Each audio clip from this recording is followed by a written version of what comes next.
single day I'm gonna make something great. That's my way.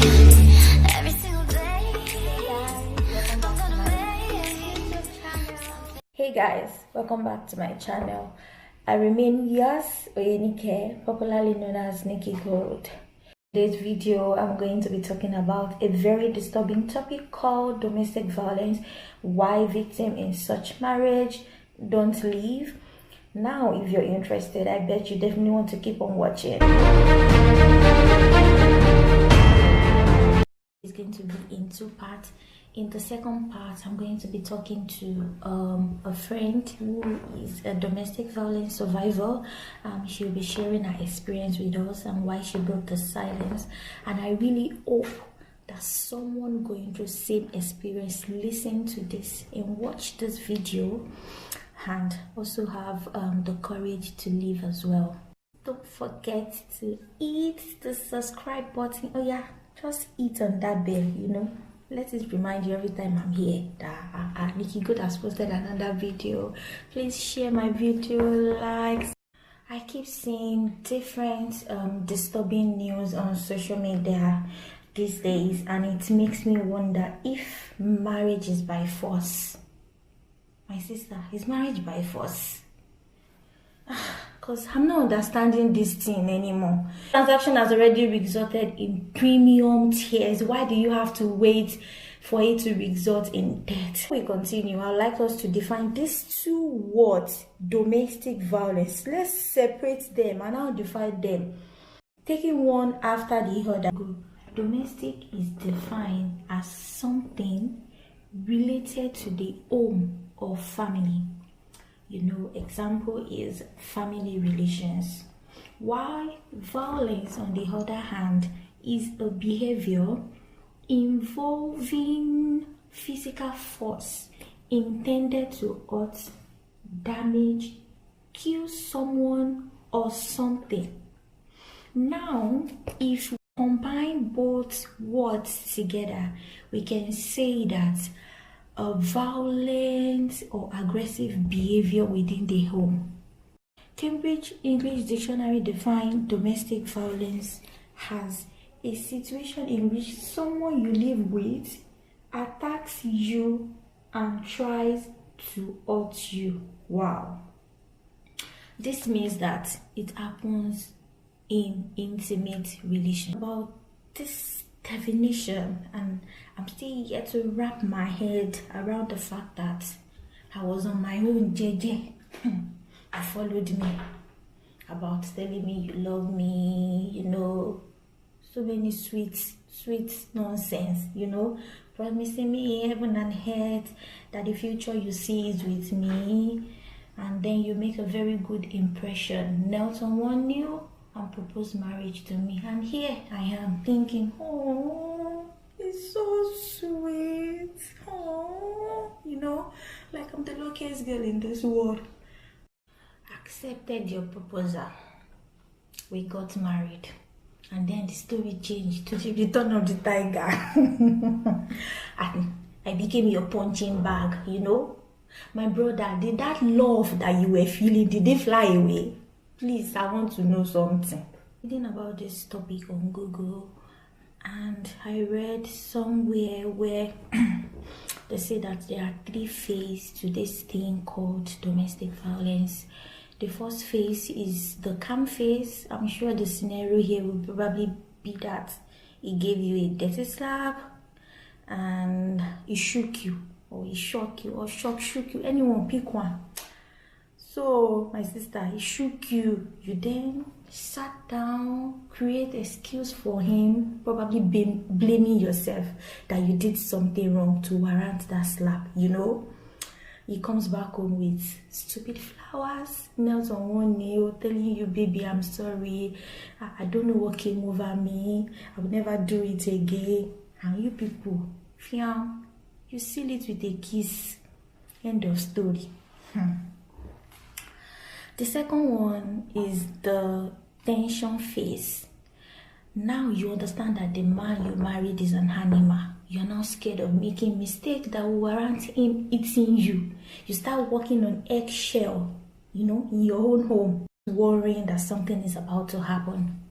Why do you have to live like that? The third one is what they call the crisis phase. Here, now you know you have a problem. It's threatening you, destroying properties, and to make matter worse, he has added drug and alcohol to help him in giving you the boost. My sister, leave. Why do you have to wait till the third phase? Leave now. It's not that deep. I know it's easier said than done. This exactly brings me to my question: why the victim? Why they don't want to leave? I know that it can be a very tough decision. Women don't want to leave because of societal pressure, they don't want to be a single mom. Financial situation too is a factor, especially when the woman is solely dependent on the man. And yeah, I understand all these things, but I think that the number one thing is your life.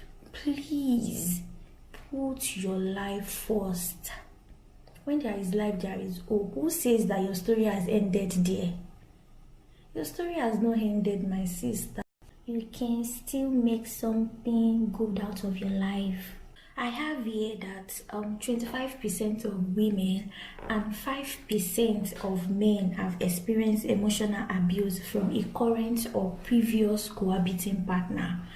And according to the Australian Institute of Health and Welfare, 17 adults were hospitalized every day in 2016 to 2017 due to assault by a partner.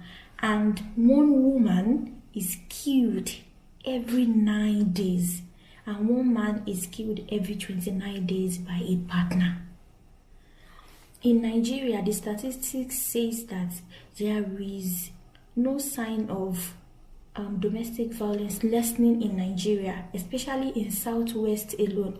Only 18.6% cases were reported, yet they keep having death rate increase every day. Why is that? This brings me to another point that is very important that I would like to raise, which is the issue of culture. Some people are so deep in this culture thing that they are so willing to die for their husband, or their spouse rather. They don't want to report him, they don't want to take him to court simply because he's the father of their kids, or because of what people will say, what the public will say. My sister, you're the one in this transaction, you're the one living, eating, dining and doing everything with the man. You're the one suffering. People will just hear your story and they won't know the depth of what you're going through. My sister, ignore culture, ignore what will people say, what will this say, what will they think about yourself first. Some women will even tell you that Akindele Jodore, meaning that we can't be friends after we have both appeared before a judge. I still remember vividly my first case appeared in as a young lawyer. That was in 2016. It was a case of a man that killed his wife. I'm not going to mention the church, but this man is a pastor in a very popular church in Nigeria. This man killed his wife with a church bell. I can't imagine it. Agogo Ibala. What is worthy of mention about this man's story is one of the witness statements. This witness happened to be the man's father-in-law. He recounted in his statement visiting his daughter and her husband one time like that. They were arguing and her husband brought out a knife to threaten the wife. And I was like, wow, you saw something like that? And the father says in you cannot immediately tell your daughter that, oh yeah, pack your bag and baggages. Oh yeah, we are going home today. You left there. The next call you received was the call telling you that your daughter is dead. In fact, no comment. Truth be told, our parents to have contributed to the continuity of this evil. Some parents will not even allow daughter to share her experience. Their slogan will be Ile oko, ile eko ni. Marriage is a school. What kind of nonsense and foolish school is that? Eh? Some will even tell you that you cannot come back to this house. So any issue you have with your husband, make sure you settle it. You can't come back and do ile mushu here. You don't have room here anymore. You know? Is it that because your daughter is now married, she's no longer precious to you? Eh? Mommy, daddy. Kilo shele gongon. You can't keep using all those stale educations. In the old days, we tell you that you can't come back here. Your new home is your husband's home. Times are changing. Times are changing, and I think that we need to start changing the way we think, the way we talk, the way we reason with our children. Another factor is religion. Marriage is good. Yes, it's good to pray. Pray for the foundation of your marriage. Pray when you are in the marriage. Pray for the future of your marriage. Yeah. But there are some things that are already beyond prayer. Pastors, stop telling victims of abuse that trust you enough, the confidence to come and tell you that, Daddy, this is what is happening in my house. So it's bad boast that my husband, Daddy, is giving me every day, And your advice is, my sister, all you have to do is keep praying. Don't leave, don't pack your load, just stay there. Continue collecting the bad boast. Don't worry. God will heal all the wood for you. God, this is not funny. I don't want to laugh. It's not funny at all. There was a recent story about a woman posted by at the Real Worry Pikin. Yes, a Real Worry Pikin. So she was talking about her friend who was in an abusive relationship and was told by her pastor not to leave. This woman is dead. She followed her pastor's advice, stayed in the marriage, and now she's gone.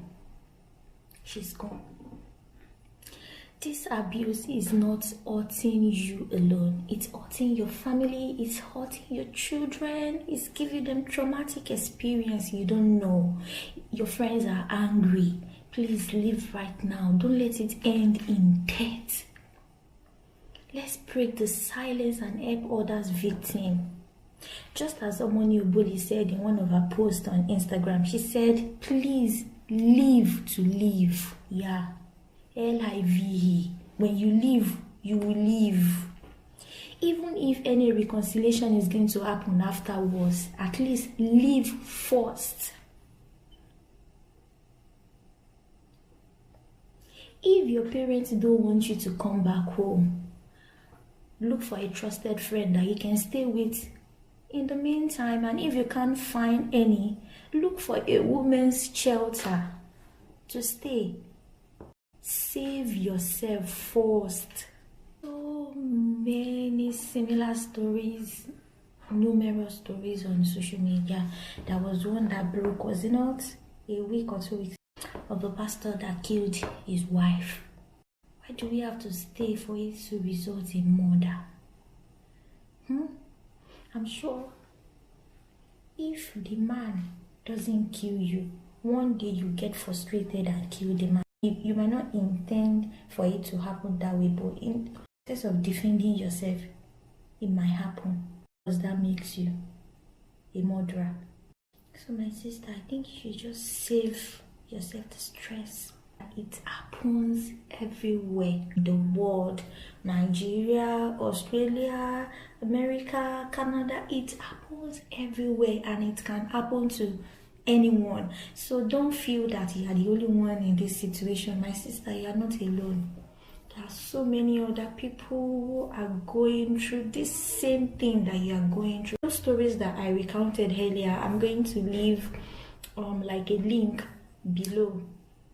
If you are interested, you can check and read on those stories and the podcast too.